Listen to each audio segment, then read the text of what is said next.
अरे ई डाइन हिया डाइन। देखा लोग सेनूर से ओझा गुनी करत रहल हिया। आपन कोख त भकच गईल, अब हमार मेहरारू के कोख उजाड़े पे तुलल बिया। नमस्कार, हमार नाम है मोहित सिंह। आज हम आपके सुनावे जा रहल बानी एगो दर्दनाक कहानी, जेकर नाम है तेतरी, जेकरा के लिखले बानी सरोज सिंह। तो आई खिस्सा कइल जाओ। 3 भाइयन के बाद तेतरी लड़की जन्मल। सुभागी के जन्मला के बहुते खुशी मनावल गई। नाम पड़ल तेतरी। इफरात के सुख और दुलार मिलल। तेतरी के जन्मला के बाद से घर में कोनो कमी ना रहल। कमरू अगर आके कहबो करस, हमार बबुनी जौस लेके आइल बाड़ी। देवी माई अपना हाथे रचले बाड़ी उनका के। कमरू के जात खानदान में कोनो लड़की ककहरा से बेसी ना पढ़ल रहल। बाकी तेतरी के अपना औकात से आगा आके तेतरी के हाई स्कूल तक पढ़ौले। भलुक तेतरी के या कमरू से कहबो करस, का रे कमरुआ, गोईठा में घी सुखैबे?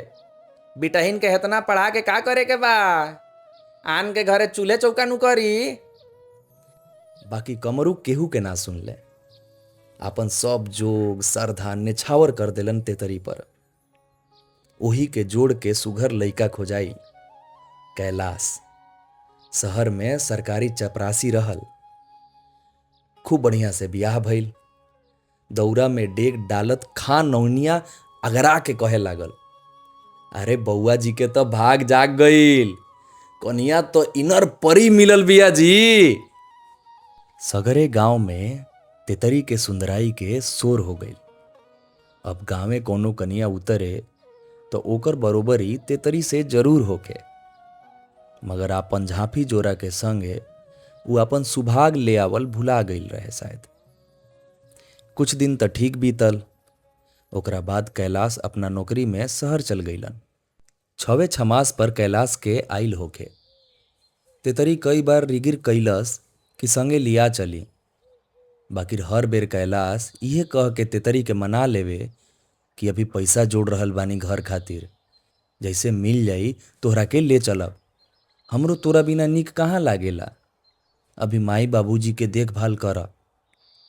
विधुर ससुर और जेठ जेठान के सेवा में ही तेतरी के सगरो दिन बीत जाए।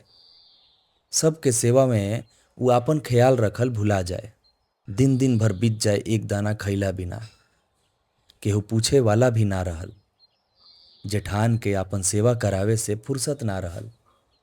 ओकर परिणाम ई भइल कि तेतरी के कोख में जौन अखुआ पनपल उ सूख गई।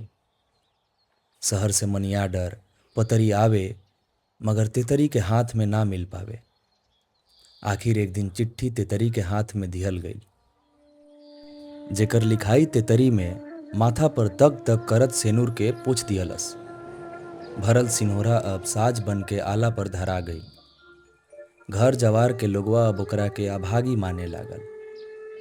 अब त जैसे घर में सब कुछ बदल गई। मरद के पेंशन पोस्टमास्टर कुछ पैसा के लालचे जेठ बा ससुर के दे देवे। दिन भर के काम से देह टूट जाए और राती में सुतत खा ओकरे आस पास परछाई मंडराए। तेतरी के दिन रात के सुख चैन लुटा गई।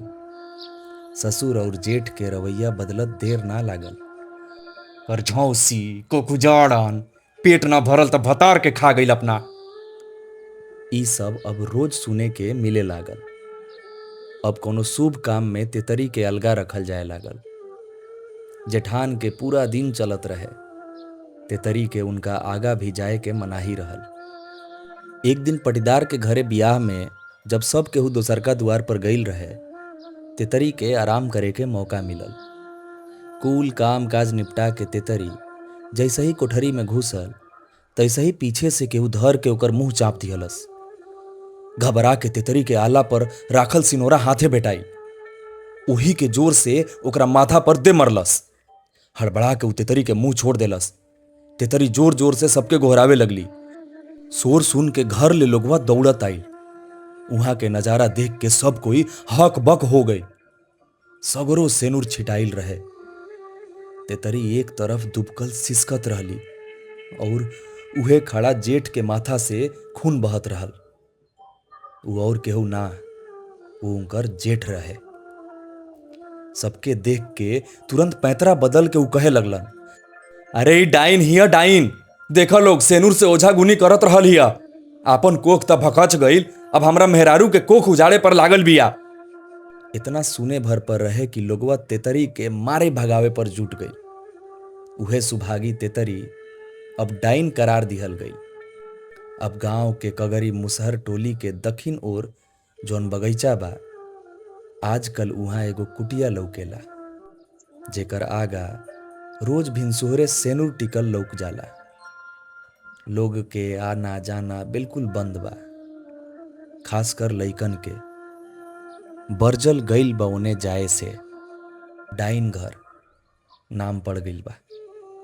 केहू कहेला डैनिया रात में उल्टे गोड़ी चलेले, केहू कहेला लोगन के खून पिएले, मगर तेतरी डाइन बन के खुश पिया। दिन के आराम और रात के चैन के नींद बा। पोस्टमास्टर अब डर से पेंशन डाइन घरे दे आवेला। सिन्होरा हाथ में लेहले तेतरी कहेले, ई सेनुर कपारे ना सुहाइल त का, दुआरे त सुहाता।